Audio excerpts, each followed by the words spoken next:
Hello friends, RX 500 mg में आपका स्वागत है। आज हम बात करने वाले हैं यूटीआई या यूरिनरी ट्रैक्ट इन्फेक्शन के बारे में। आज हम बात करेंगे, यानी मूत्र मार्ग में संक्रमण के बारे में आज हम बात करेंगे।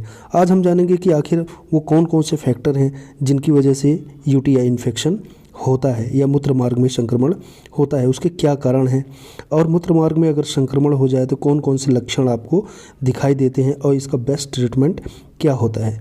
तो चलिए बात करते हैं सबसे पहले कॉजिंग फैक्टर की, यानी किन कारणों से यूटीआई का इन्फेक्शन होता है। तो देखिए, इसके बहुत से कारण हैं। पहला है कि पुअर हाइजीन, यानी अगर साफ़ सफाई न रखी जाए, यानी जेनिटल एरिया का अगर ठीक से साफ़ सफाई न रखा जाए तो उस वजह से भी आपको यूटीआई इन्फेक्शन हो सकता है। इसके अलावा जिस टॉयलेट को आप यूज़ करते हैं, अगर वो टॉयलेट ठीक से क्लीन नहीं किया जाता है तो उसकी वजह से, और उस टॉयलेट को यूज़ करने की वजह से भी आपका कोई यूटीआई का इन्फेक्शन हो सकता है। और जिन लोगों को पानी पीने की आदत कम होती है, यानी बहुत कम पानी पीते हैं डेली रूटीन में, तो उनको भी यूटीआई इन्फेक्शन होने के चांसेस बहुत ज़्यादा होते हैं। इसके अलावा ये भी देखा गया है कि अगर बॉडी में एसिड का प्रोडक्शन ज़्यादा होता है तो यूरिन में भी एसिडिटी बढ़ जाती है, जिसकी वजह से यूटीआई का इन्फेक्शन होता है। इसके अलावा प्रोस्टेट ग्लैंड में अगर सूजन आ जाती है तो उस वजह से भी आपको प्रॉब्लम हो सकती है।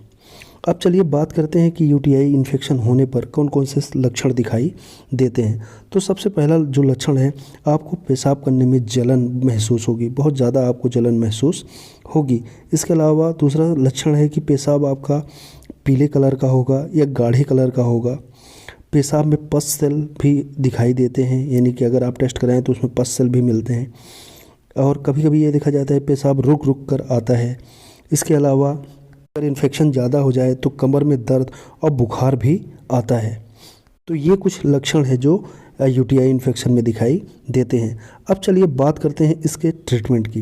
तो इसका जो बेस्ट ट्रीटमेंट है, उस ट्रीटमेंट में जो मेडिसिन यूज़ की जाती हैं, हम उनके बारे में अब बात करेंगे। तो चलिए बात करते हैं उन मेडिसिन के बारे में।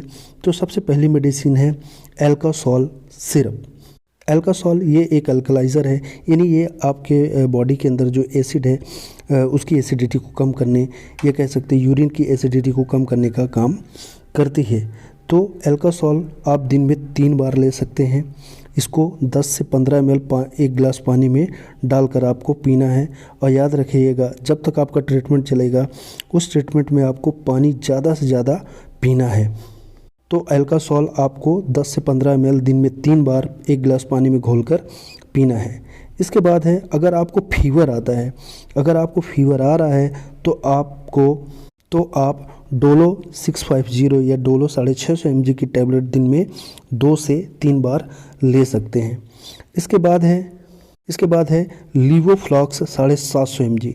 लीवोफ्लॉक्स 750 mg की टैबलेट आप 5 डेज तक दिन में 1 बार आपको लेनी है, यानी लीवोफ्लॉक्स 750 mg दिन में 1 बार आपको 5 दिनों तक लगातार लेना है।